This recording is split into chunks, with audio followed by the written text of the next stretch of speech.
Насан туршийн боловсрол гэж юу вэ? Бүх насны иргэдэд амьдрах ухаан, гэр бүл, гоо зүй, ёс суртахуун, шинжлэх ухаан, иргэний боловсролыг албан болон албан бус хэлбэрээр эзэмшүүлэх үйл ажиллагааг хэлнэ. Мөн хилийн чандад байгаа Монгол иргэдийн хүүхэд, хүнд болон хэвтэрт байгаа хүчлийн бэрхшээлтэй хүүхэд, тодорхой шалтгааны улмаас сургууль завсардсан хүүхэд, сургуулийн насандаа боловсрол эзэмшиж чадаагүй насанд хүрэгч, сүм хийдэд шавлан сууж байгаа лам хүүхдэд баг болон суур, бүрэн дунд боловсрол нөхөн эзэмшүүлнэ. Насан туршийн боловсролын үйлчилгээ ямар хэлбэртэй байдаг вэ? Бид насан туршийн боловсролыг танхимын, зайны, гэрийн болон ажлын байран дээрх сургалт, үйл ажиллагаа байдлаар эзэмшүүлнэ. Насан туршийн боловсролын үйлчилгээг хэн зохион байгуулдаг вэ? Монгол улсын хэмжээнд нийслэлийн 9 дүүрэг 21 аймгийн төвд насан туршийн боловсролын төв, бүх суманд насан туршийн боловсролын багш ажиллаж байна. Мөн боловсрол соёл, шинжлэх ухаан, спортын яамны харьяа, насан туршийн боловсролын үндэсний төв үйл ажиллагаа явуулж байна. Бид хэнтэй хамтран ажилладаг вэ?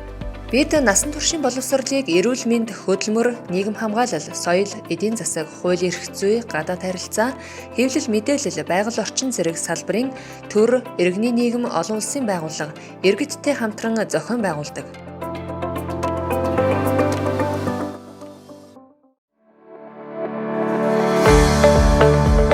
Насан туршийн боловсролын алсын хараа юу вэ? Иргэн бүр сайхан амьдрахын тулд тасралтгүй суралцаж болдог. Сурсан зүйл нь үнэлэгдэн амьдралын чанарыг бодтойгоор дээшлүүлдэг. Боловсролоор дамжуулан нийгмийг бүхэлд нь соён гэгээрүүлэх боломж Монголын нийгэмд бүрдэх болно.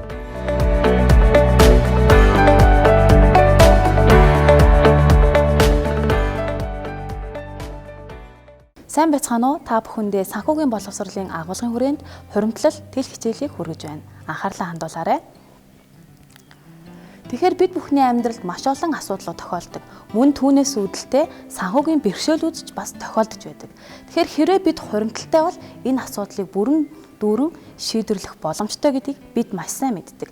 Түүнчлэн сүүлийн жилүүдэд иргэд маань хуримтлал үүсгэх, хадгаламжтай болох дадал хвшлийг өөрсдөө бий болгосоор байна. Тэгэхээр бүгдээрээ Монгол банкны 2019 оны тайланд дурдсан нэгэн тоо мэдээлэлтэй танилцъя.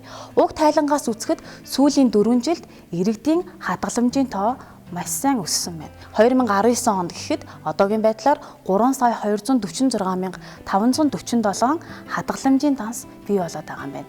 Та ч гэсэн хуримтлуулахыг хүсэж байгаа гэдэгт итгэлтэй байна. Тэгэхээр өнөөдрийн хичээлээр та хуримтлуулах аргыг мэдэж амьдралдаа хэрэгжүүлэх чадварыг эзэмших болно. Тэгэхээр хуримтлалаа эхлүүлэхийн тулд танд хэд хэдэн чухал зүйлс хэрэгтэй. Үүнд хуримтлалын зорилго, хуримтлалын төлөвлөгөө, ач холбогдол болон хуримтлалын зарчмын талаар бид бүхэн мэдэх ёстой. За тэгэхээр энэ талаар илүү дэлгэрэнгүй мэдээлэл авахар зочин багшгаа урья. Санхүүгийн боловсролын олон улсын сурагч багш Оюн Чимэг. За баярлалаа ах トゥ яа. Хуримтлуулах бол маш чухал зүйл ээ. Хуримтлуулах заавал шаардлагатай гэдгийг мэдээд байгаа хэрнээ хүмүүс маань мөнгө хуримтлуулж чадахгүй байна вэ? Тэгвэл энэ дээр бид нар одоо арга зааж өгөх гэж байна л да. За, зорилготой хуримтлал аривжиж хуримтлагддаг байх нь байна. Хэрвээ хуримтлал маань зорилгогүй байх юм бол хамгийн ихний шаардлагаар л ийм ч юмд хэрэг боллоо, тийм ч юмд хэрэг боллоо гэж хамгийн ихний шаардлагаар зарцуулагддаг байх нь. Яг нь жишээ дурдъя л та. Ерөнхийдөө дийлэнхтэй манай иргэд банкнд очиод хадгаламж нээлгэж байгаа байдлыг харж байхад за нэг ер нь хэдэн цаас гар дээр байгаад байна. За энийг үүрчихгүй тулд нэг хадгаламжийн дансанд хийчихье гэсэн тийм зорилготойгоор очиж хуримтлалаа нээлгэж явах жишээтэй. Тэгвэл юуны түрүүнд хуримтлуулах гэж байгаа хүн бол яг юунд зориулж ямар хугацаатай ямар хэмжээтэй хуримтлал хийх гэж байгаа юм бэ гэдгээ төлөвлөж жагаад дараа нь хуримтлуулах нэ. Ер нь бол санхүүгийн боловсролд иргэд маань хамгийн багадаа 4 төрлийн хуримтлалтай байх зохимжтой гэж үздэг. Нэгдүгээрт өөрийгөө идэвхжүүлэх буюу өөрийгөө идэвхжүүлэх, хөгжүүлэх чиглэлээр жижиг хэмжээний зорилготой тийм хуримтлал байх нь. Жишээлбэл өөрийнхөө хобби байж болно. За өөр бие бэлтраа хөгжүүлэх байж болно. За найзын төрсөн өдөрч байж болно. Өөр ямар нэгэн entertainment үйл ажиллагаач байж болно.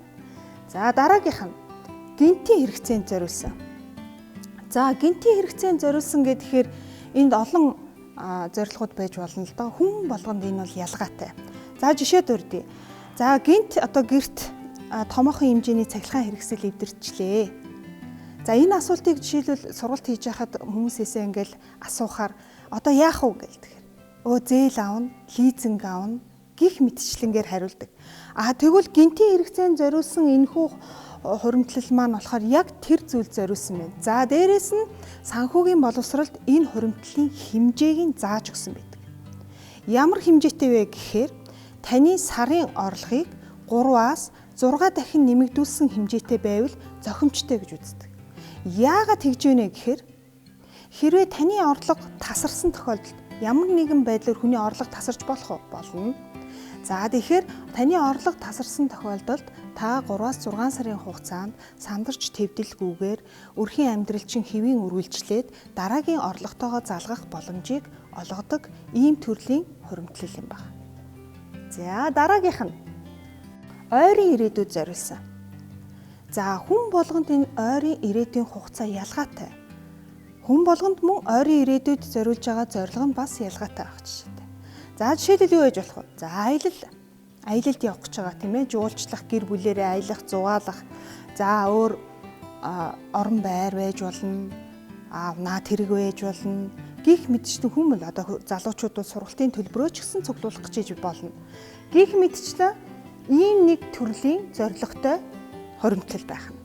За хамгийн сүүлийнх нь болохоор хэтийн ирээдүйд гэж байгаа. Дийлэнхтэй энэ дотор нэг хуримтлалыг авч үздэг. Энэ бол тэтгэврийн хуримтлал буюу өндөр наслахад хэрэглэхэд зориулттай хуримтлал байх ёстой гэж үздэг. За жишээлбэл бас энэ дээр ийм байж болно. Залуу гэр бүлүүд бага насны нялх хүүхэдтэй тэгвэл тухайн тэр хүүхдийнхаа бүр мэрэгжил эзэмших, ихтэй сургууль сурах сургалтын төлбөрийг хуримтлуулах гэвэл энэ маань бас хэтийн ирээдүйд бас орж болно. Ер нь бол ийм дөрвөн төрлийн хуримтлалтай байх ёстой гэж үздэг. Гэхдээ энээс дээшээ бол хичнээн төрөл байж болно. За бас нэг асуудал байна. За хуримтлалаа эхлэхгүй байгаа хүмүүст бол ингээд зориг тавиад эхлэх юм бол хуримтлуулах эхлэлээ тавьж чаддаг юм а гэдэг талаар бид нар ярьчлаа. Тэгвэл бас нэг ийм асуудал байна. Тодорхой хэмжээгээр хуримтлал эхэлсэн боловч ерөөсөө нөгөөх нь арвиждаггүй. Тавьсан зорилгодоо хүрдэггүй. Ийм тохиолдол маш их байна. Тэгвэл энэ дээр ямар арга байдаг вэ гэхээр энэ хуримтлалын төлөлгөөгүй байсантай холбоотой байна. Хуримтлалын төлөлгөө гэдэг маань юу хэлээд байна гэхээр за одоо минь харагдаж байна. Хамгийн нэгдүгээр төлөлгөө гэдэг зүйл маань яах нь вэ? Зорилготой байх нэ. Тэгэхээр зорилгоо цаг хугацааны хувьд эренблээд хамгийн чухлаасаа эхлээд зорилгоо тавих нь. За тэгээд зорилго гараад ирэнгүүт ер нь бол шаардлагатай мөнгөний хэмжээг тодорхойлох бол хэлбэр хаа. За яг аялал жуулчлалд явах гэж байгаа тохиолдолд бол тодорхой хэмжээний тооцоолол хийж агаад хэмжээгээ гаргах байна. За тэгээд дараа нь төлөвөө гэдэг зүйл маань хугацаатай байдаг. Хэрвээ та төлөвөндөө хугацаа тавихгүй бол магадгүй тэр маань 40-50 жилийн дараа биелж магадгүй.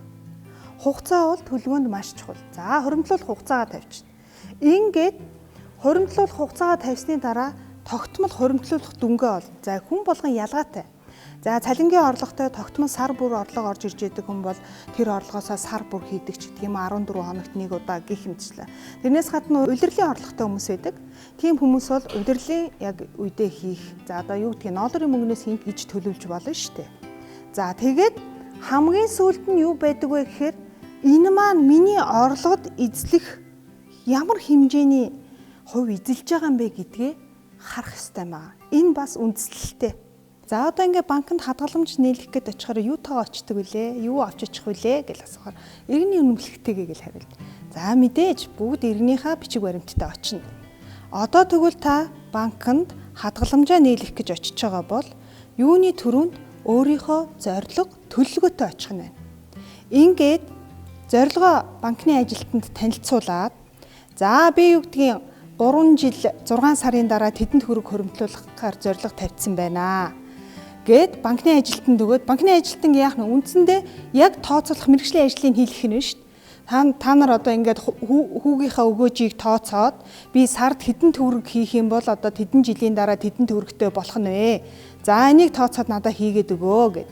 Ингээд банкны ажилтан таны зорилгод тохирсон хадгаламжийн бүтээгдэхүүнийг сонгож өгөөд ингээд хадгаламжаа нийлэх нэ.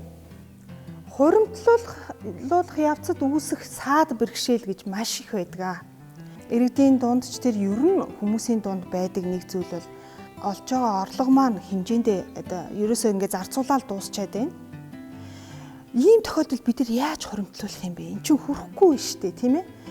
Бидний хэрэгцээнд хүрэхгүй байгаа тохиолдолд бид нар яаж хуримтлуулах юм бэ гэж маш их яригддаг. Тэгвэл одоо энэ дээр хуримтлуулах зарчим гэж зүйл байдаг. Ямар зарчмыг ашигладаг вэ гэхээр орлого орж ирмэгц эхлээд хуримтлуулна. Эхлээд хуримтлалтаа мөнгө ихнэ шүү дээ. Тэгээд дараа нь зарцуулна. Ийм зарчмаар байна. Төрөөнийхөө зорилго төлөвлөгөөний дагуу орлого орж ирмэгц хуримтлалтаа хийчгээд тэгээд дараа нь зарцуулах нэ. За энэн дээр үндэслээд хэмжээ хэлж өгье. Хувь хүний санхүүгийн боловсролд энд бүр хувь хэмжээг зааж өгсөн байдаг. Хэрвээ та тогтмол орлогынхоо 20-с багагүй хувийг хуримтлуулж явах юм бол санхүүгийн доктортой байдлаа хадгалж чадж байна гэж үздэг. Мөн цаашлаад нэмэлт орлогынхоо 50-аас багагүй буюу түүнээс дээш хувийг хуримтлуулах ёстой гэж үздэг. Яагаад тэгж яах вэ гэхээр тогтмол орлогочин байж байгаа тохиолдолд нэмэлт орлого бол яах вэ? Нэмэлтээр орж ирсэн учраас таны амьдралд бол тэрийг одоо бүгдийг хуримтлуулсан байсан ч нөлөөлөх зүйл байхгүй. Тогтмол орлогоо та зарцуулаад явж байна. Гэтэл манай одоо жишээн дээр ингээд үзэхэд эсэргээрээ байдаг л да. Яагаад эсэргээрээ байдаг вэ? Одоо нэмэлт одоо зүг ингээд ороод ирсэн юм чинь баг бүгдийн тултал нь одоо бүр үрж зарж дуусгачээ сэтгэл амардаг, тийм ээ? Тиймэрхүү жишээ бол байна. Уг нь бол бүр 50-аас дээш хувиар тэрнээс хуримтлуулах хэрэгтэй байдаг юм аа. За яагаад ингэж хувь хэмжээ яриад байгаагийн учир юу гэхээр ер нь бол хуримтлалт гэдэг зүйл маань орлогын хэмжээнээс хамаардгүй маа. Их орлоготой хүн ч гэсэн хуримтлуулахгүй байх тохиолдол байна. Та хэрвээ тогтмол орлогынхоо 20% буюу түүнээс дээш хуримтлуулж чадж байгаа юм бол та тухайн орлогынхаа хэмжээнд л амьдарч чадж байгаа учраас тэр орлогынхаа хэмжээнд л та санхүүгийн доктортой байдлаа хангаж чадж байгаа гэсэн үг байна. За бид нар орлогод эзлэх хувийн жинг энд байрлуулна гэж хэлсэн тийм ээ. Тэгэхээр энэ зорилгоудаа бүгдийг тавьж байгаа төлөвлөөд гараад ирэнгүүт орлогод эзлэх хувийн жингээ нэмээд үзэхээр 20% хүрж явах юм бол тийм ээ 20% хүрж явах юм бол за би чинь санхүүгийн доктортой байдлаа өөр гэрийнхаа юг хангаж чадж байгаа юм биш үү гэж үзэх нь байна. За ингээд ерөнхийдөө хуримтлуулах хэвшил тогттлоо хүн ямар аргууд хэрэгэлдэг ямар шаттай амжилттайгаар явж яж хуримтлуулагч болдсон бэ гэдгийг та бүхэнд товчхон тайлбарлаж өглөө. За ингээд анхны багшаагаа урья. Үн цэнтэй мэдээлэл өгсөн зочин багштаа маш их баярлалаа. Танд ажлын амжилт хүсье. За баярлалаа. Тэгвэл одоо бүгдээрээ зочин багшийнхаа зөвлөснөөр өөрсдийн жишээн дээр хуримтлалын төлөвлөгөөгөө боловсруулж үзцгээе. Тэгэхээр хуримтлалт хамгийн чухал нь юун түрүүнд та хуримтлалын зорилготой байх ёстой гэсэн зорилгоо хамтдаа тодорхойлъё. Дэлгэцэнд маш олон зорилгууд харагдаж байна. За жишээ нь гадаад хэлний сургалтанд хамрагдах, гэр бүлээрээ аялах, йогт явах, гинтийн эрсдэлд бэлэн байх, хүүхдийнхээ ирээдүйн боловсролд мөнгө хадгалах гэх мэтчлэн олон зорилгууд бид бүхэнд байж болно. За ингээд та зорилгоо тодорхой болгосон бол одоо уг зорилгыг биелүүлэхэд танд хичнээн төгрөгийн мөнгө шаардлагатай юм бэ гэдгийг тооцоолъё. Жишээ нь бүгдээрээ саяны зорилгоос нэг зорилгыг сонгон авъя. Ирэх зун гэр бүлээрээ аялах зорилго байж болно, тийм үү? За тэгвэл энэ зорилгот маань ойролцоогоор хэдэн төгрөг шаардлагатай вэ гэдгийг та тооцоолон бодох хэрэгтэй. За ойролцоогоор 1,500,000 төгрөгтэй байхад та аялах боломжтой байна гэж бодъё. Тэгвэл энэ мөнгөө хоримтлуулахад танд хичнээн хэмжээний хугацаа юм байна. За 15 сарын дараа би гэр бүлээрээ явна гэж бодож байгаа бол уг хугацаагаа тавьж өгөх нь байна. За тэгээд нийт мөнгөө бүрдүүлэхийн тулд сар бүр тогтмол та хэдэн төгрөгийг хуримтлуулах боломжтой вэ гэдгээ тогтооно. За энд жишээ нь 100,000 төгрөгийг сард та хуримтлуулснаар гэр бүлээрээ аялах хуримтлалаа бий болгох нь байна. За мэдээж энэ сар бүр хуримтлуулах хуримтлалыг хаанаас олох вэ? Их үүсвэр нь юу байх вэ гэдэг нь чухал байна. Тэгэхээр гэр бүлээрээ буюу өрхийн орлогоос та сар бүр 100,000 төгрөгөө хуримтлуулна гэж төлөвлөх нь байна. За ингээд та хуримтлалын зорилгоо тодорхойлчихсан, төлөвлөгөөгөө гаргачихсан. Одоо хуримтлуулж эхлэх хэрэгтэй болж байна. Хуримтлалын маань нэг чухал хэлбэр нь хадгаламж буюу банкны бүтээгдэхүүн байдаг. Тэгэхээр та хуримтлалынхаа зорилгод тохирсон хадгаламжийн бүтээгдэхүүнийг сонгон хэрэглэх боломж бас бидэнд байгаа. Мөн хүүхдүүд маань ч гэсэн өөрийн гэсэн хуримтлалыг бий болгох боломжтой. Тэгэхээр гахаандаа өдөр болгон өөрийнхөө зорилготой чиглэсэн мөнгөн дүнгээ хийгээд идэвхтэй тууштайгаар хуримтлуулаарай. Та ч гэсэн өөрийн хуримтлалын төлөвлөгөөг боловсруулж байгаа гэдэгт итгэлтэй байна. Одоо өнөөдрийн хичээлээр бүгдээрээ юу хийснээ эргээд нэг санацгаая. Бид бүхэн хичээлийнхаа хүрээнд хуримтлуулах аргад суралцаж түүнийг амьдралдаа хэрхэн хэрэгжүүлэх талаар авч үзсэн байгаа. Дуслыг хураавал далай, дуусныг хураавал эрдэм гэж сайх үг байдаг. Таны өнөөдрийн хуримтлуулж буй мөнгө бүхэн ирээдүйн амьдралын нь баталгаах болно. Тиймээс хамтдаа хуримтлуулцгаая.